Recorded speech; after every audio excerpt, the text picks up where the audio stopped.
Finally एक दिन वो वजह समझ आई। मैंने एक कहानी पढ़ी कहीं पर, और उस कहानी के जब मैं अंदर तक गया तो मेरे को समझ आया कि हाँ ये वजह है। ये कहानी है दो बच्चों की जो एक गांव में रहते थे। उनमें से एक 6 साल का था और एक 10 साल का। दोनों बहुत अच्छे दोस्त थे, बिल्कुल शोले के जय और वीरू जैसे। दोनों हमेशा साथ साथ रहते, साथ साथ खेलते, साथ साथ खाते पीते, साथ साथ नहाते धोते। नहीं धोते नहीं, ये थोड़ा ज्यादा हो गया।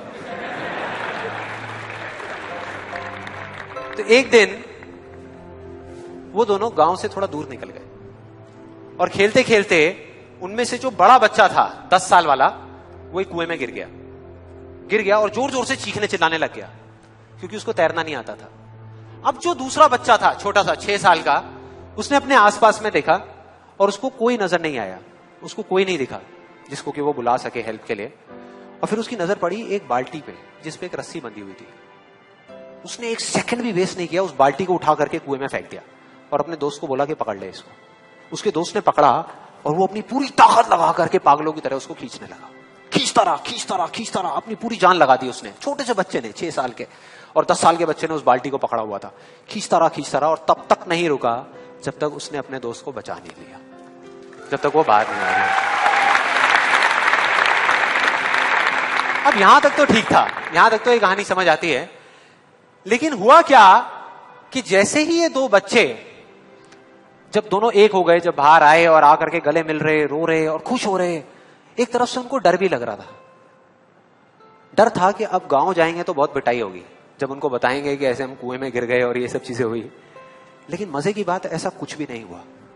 वो जब गांव गए और जा करके उन्होंने अपने घर वालों को बताया, बाकी गांव वालों को बताया, तो किसी ने विश्वास नहीं किया, पूरे गांव वालों ने। और वो अपनी जगह बिल्कुल ठीक थे क्योंकि उस बच्चे में इतनी ताकत भी नहीं थी कि वो एक बाल्टी पानी से भरी हुई वो उठा सके। तो इतने बड़े बच्चे को इतनी ऊपर खींचना तो बहुत दूर की बात है। लेकिन एक आदमी था उस गांव में, उसने विश्वास कर लिया। उनको सब रहीम चाचा कहते थे, उस गांव के सबसे समझदार बुजुर्गों में से एक। और सबको लगा कि यार ये कभी झूठ नहीं बोलते, अगर ये कह रहे हैं तो जरूर कोई ना कोई बात होगी, कोई ना कोई वजह होगी जिस वजह से ऐसा कह रहे हैं। और फिर सारे गांव वाले इकट्ठे होकर के उनके पास में गए और जाकर के बोले कि देखो जी, हमें तो कुछ समझ आ नहीं रहा, आप ही बता दो कि ऐसा कैसे हो सकता है। तो उनको हंसी आ गई। वो बोले कि यार इसमें मैं क्या बताऊं, वो बच्चा बता तो रहा है उसने कैसे किया। बाल्टी को उठा करके कुएं में फेंका, उसके दोस्त ने बाल्टी को पकड़ा, उसने रस्सी को खींचा और अपने दोस्त को बचा लिया। तो आपको पता तो है उसने कैसे किया, बच्चा बता तो रहा है, इसमें मैं क्या बताऊं। तो सारे गांव वाले उनकी शक्ल देख रहे। फिर कुछ देर बाद वो बोले कि सवाल ये नहीं है कि वो छोटा सा बच्चा ये कैसे कर पाया, सवाल ये है कि वो ये क्यों कर पाया, कि उसके अंदर इतनी ताकत कहां से आई है। और बोले इसका सिर्फ एक जवाब है, सिर्फ एक, कि जिस वक्त उस बच्चे ने ये किया, उस टाइम पे उस जगह पर दूर दूर तक कोई नहीं था उस बच्चे को ये बताने वाला कि तू ये नहीं कर सकता।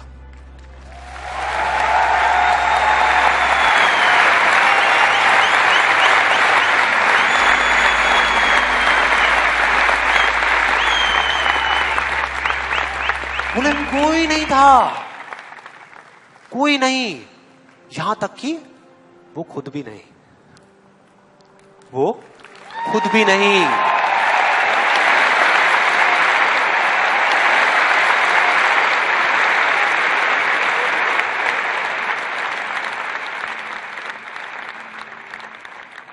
अब मैं आप लोगों से पूछता हूं कि अगर कुछ ऐसा हो जाए, अगर आपको भी उस बच्चे की तरह किसी की आवाज सुनाई ना दे जो आवाजें आपको रोकती है, ना किसी और की ना अपनी, तो क्या होगा?